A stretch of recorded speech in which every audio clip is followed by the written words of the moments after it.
Ça y est, le Bitcoin a explosé un nouveau record. Plus de 110 000 $ au moment où je fais cette vidéo. Tout le monde en parle, les médias crient au miracle, les influenceurs crient au bull run, mais personne ne t'explique pourquoi ça monte. ETF, halving, institution, bullshit ou vrai signal. Dans cette vidéo, je vais te montrer ce que les médias ne veulent pas que tu comprennes et comment en profiter intelligemment. Revenons rapidement sur la dynamique actuelle. Depuis la fin 2023, les signaux étaient là. Inflation qui ralentit aux États-Unis, la Fed qui commence à parler de baisse des taux, les marchés traditionnels qui reviennent doucement à la vie. Et au milieu de tout ça, la crypto qui redémarre comme une fusée. Mais ce qui est fou, c'est que cette fois, ce n'est pas juste les petits porteurs qui achètent, ce sont les gros qui mènent la danse. Et ça change tout. Parce que quand les règles du jeu changent, il vaut mieux être du bon côté de la table. La première raison qui pourrait être à l'origine de cette montée fulgurante est le game changer de cette année. C'est l'approbation des ETF Bitcoin Spot. C'est probablement la raison la plus évidente, mais aussi la plus puissante. L'approbation des ETF Bitcoin Spot par la SEC. Et là, je ne parle pas d'un petit événement, je parle d'un tournant historique. On a enfin donné le feu vert aux plus grosses institutions de gestion du monde, BlackRock, Fidelity, ARK Invest, pour créer des produits d'investissement indexés directement sur le prix du Bitcoin. En gros, ça veut dire que n'importe quel fonds d'investissement peut maintenant exposer ses clients au Bitcoin sans avoir à en acheter directement. Résultat, une plus de milliards. Les chiffres parlent d'eux-mêmes. En quelques semaines, les ETF Bitcoin Spot ont attiré plus de 12 milliards de dollars de capitaux. Et ce n'est que le début. Imagine ce que ça donne quand le fonds de pension, les assurances, les banques privées s'y mettent. Ce n'est plus du retail, c'est du lourd. Et ça pousse mécaniquement le prix vers le haut. Mais ce n'est pas tout, parce qu'il y a un autre phénomène qui arrive comme un horloge tous les 4 ans, le halving. Le halving d'avril 2024. C'est un événement inscrit dans le code du Bitcoin. Tous les 210 000 blocs, soit environ tous les 4 ans, la récompense des mineurs est divisée par 2. En avril, les mineurs gagnaient 6,25 BTC par bloc. Maintenant, c'est 3,125 BTC. Conséquence directe, 2 fois moins de nouveaux bitcoins mis sur le marché chaque jour.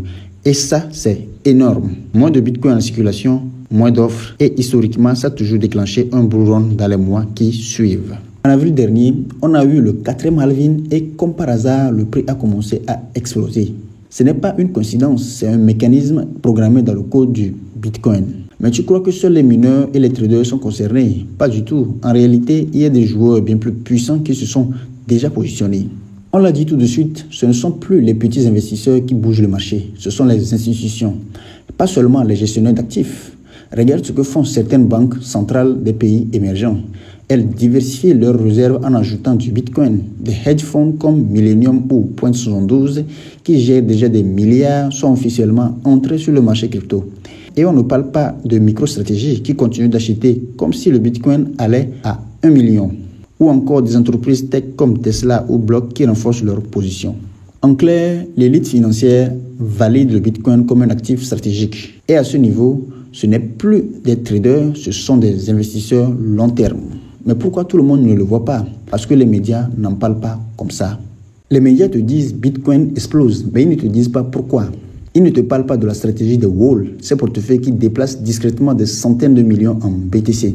Ils ne te montrent pas les transferts massifs vers les cold wallets, ni les autres limites placées à 10% sur le marché pour accumuler en douceur. Ils ne te parlent pas non plus de la manipulation potentielle du marché par certains acteurs qui jouent sur les émotions de masse. Non, ils te balancent juste une info sensationnaliste. Pourquoi? Parce que ça fait cliquer. Et pendant que les foules paniquent, les vrais acteurs, eux, préparent déjà le prochain move. Ok, maintenant que tu sais ce qui se passe vraiment, la question c'est, qu'est-ce que toi tu peux faire? Déjà, la règle numéro 1, ne cède pas à la FOMO. Ce n'est pas parce que tout le monde achète que c'est le bon moment. Par contre, ce que tu peux faire, c'est te construire une vraie stratégie. Par exemple, utiliser le DCA.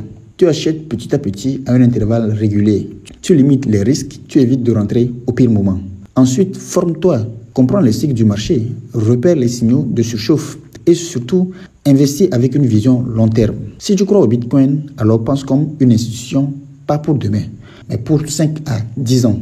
C'est un nouveau record du Bitcoin, ce n'est pas un hasard, c'est un fruit d'une stratégie globale, de dynamique profonde. Si tu es encore là, c'est que tu veux comprendre ce marché comme un pro. Alors abonne-toi à la chaîne, like cette vidéo, partage-la à ceux qui ne veulent pas juste suivre les tendances, mais les comprendre. On se retrouve très vite pour la suite du bull run et crois-moi, ça va être intense.